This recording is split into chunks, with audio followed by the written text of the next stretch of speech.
Welcome to the Explainer. Today, we're unpacking a highly requested, deeply technical resource, part 5 of an 8-part tutorial titled IPv6 Troubleshooting for System Administrators and Technical Support. This is incredible research coming directly from Virtualization Options LLC, a really fantastic Colorado-based technology research, education, and advisory group. Now, this tutorial is meant specifically for sysadmins and tech support folks who already have a rock-solid grasp of IPv4 troubleshooting, but who are now tasked with handling the migration to IPv6.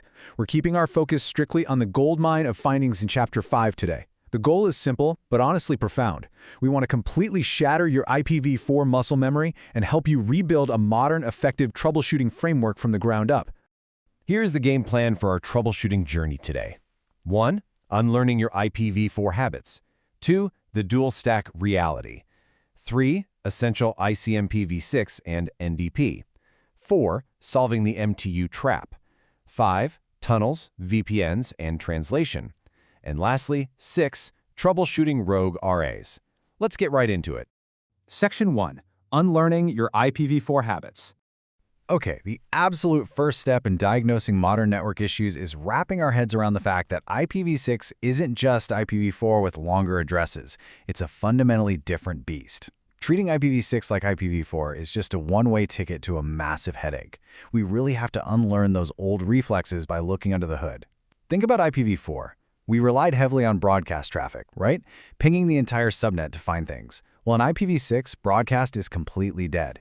It's been entirely replaced by multicast.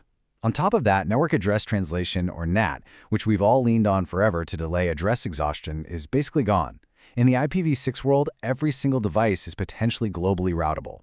This completely changes your firewall design and your security baseline because that default protective shield of NAT just isn't there anymore. Your devices are practically naked to the open internet unless you build explicit rules to protect them. This brings us to a huge mental hurdle for a lot of sysadmins.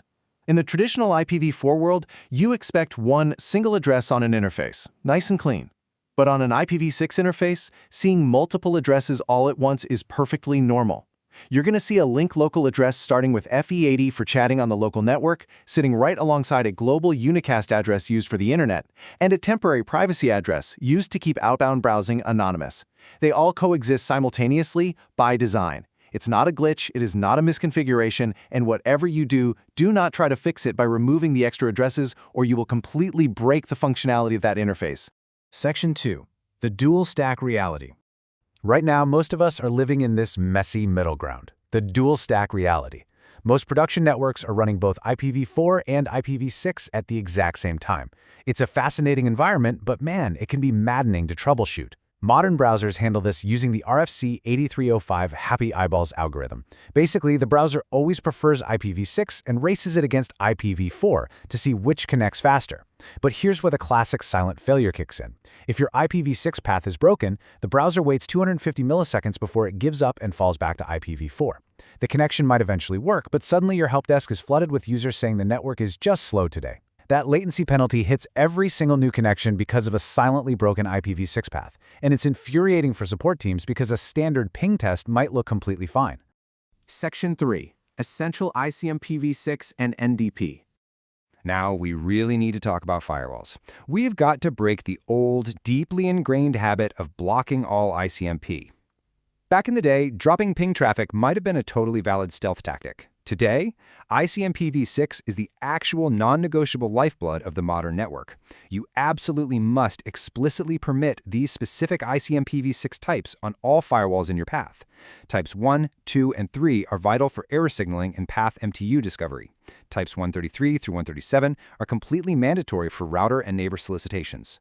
Hear me clearly on this. If your security team blocks these out of habit, they will silently break your network. You will lose dynamic routing, host discovery, the whole shebang.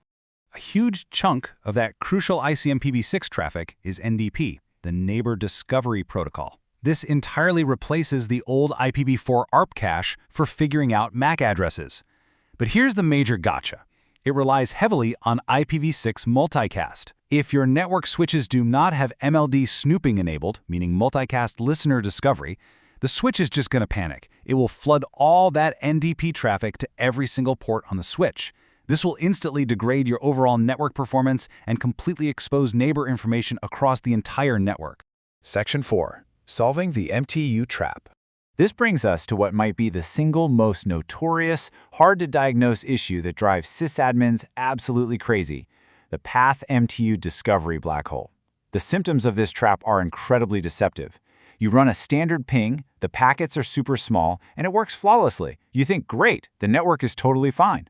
But as soon as you start an SSH session, load an HTTPS website, or try a large file copy, the initial TCP handshake finishes, and then the connection just silently hangs.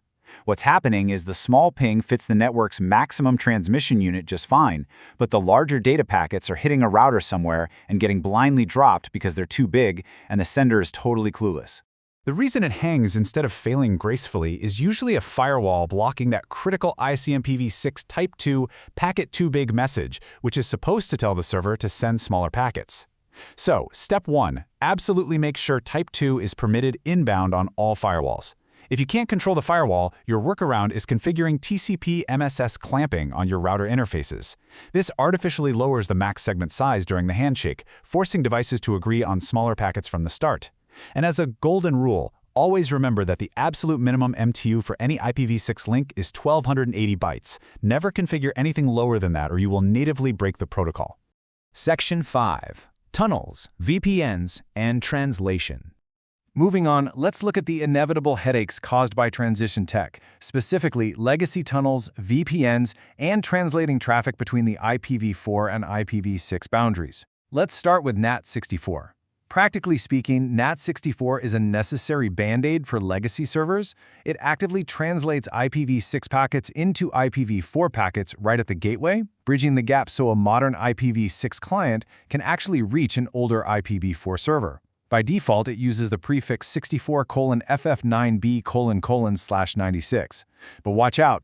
If you get too many concurrent connections, your NAT64 translation pool will exhaust, and user sessions will mysteriously start timing out without warning. Now, working perfectly in tandem with NAT64 is DNS64. It cleverly synthesizes an IPv6 record for an IPv4-only hostname by automatically prepending that NAT64 prefix. But here is the catch. If you have older applications that hardcode IPv4 literals, meaning an app that tries to reach out specifically to an IP address like 1.2.3.4 instead of a hostname, it bypasses DNS64 entirely. Because it never asks DNS, it never gets the translated prefix, and the connection will fail for sure. This leads us to a massive, urgent question for enterprise environments. Why is your legacy VPN leaking or blocking IPv6 traffic? Older VPN clients, like early versions of OpenVPN or legacy IPsec clients, handle IPv6 terribly. They either completely fail to tunnel it, creating a dangerous split-tunnel leak that exposes the user's real IP and bypasses your corporate security, or they just blindly block IPv6 traffic, causing modern apps to time out. You absolutely must explicitly configure your VPNs to properly and securely route IPv6 traffic through the tunnel. Section 6. Troubleshooting rogue RAs.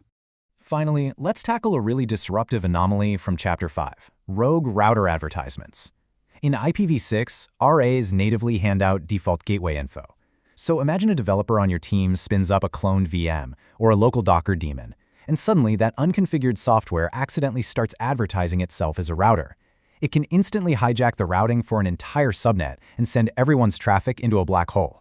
To stop this, you should disable IPv6 on Docker bridge networks if it's not explicitly needed, aggressively enable RA guard on your switch access ports to block unauthorized router ads, and fundamentally, always isolate your VM and container traffic onto dedicated VLANs to contain the blast radius.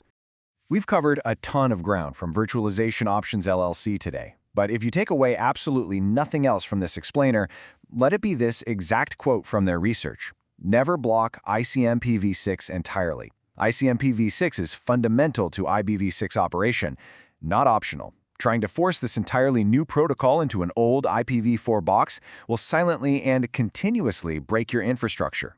So, I'm going to leave you with this final provocative thought to take back to your infrastructure team today. Are your current firewall rules secretly suffocating your IPv6 deployment? Seriously, I highly encourage you to immediately log in and review your firewall logs for silent PMTUD or NDP packet drops. Thank you for hanging out with us for this breakdown of Chapter 5. Best of luck out there and happy troubleshooting.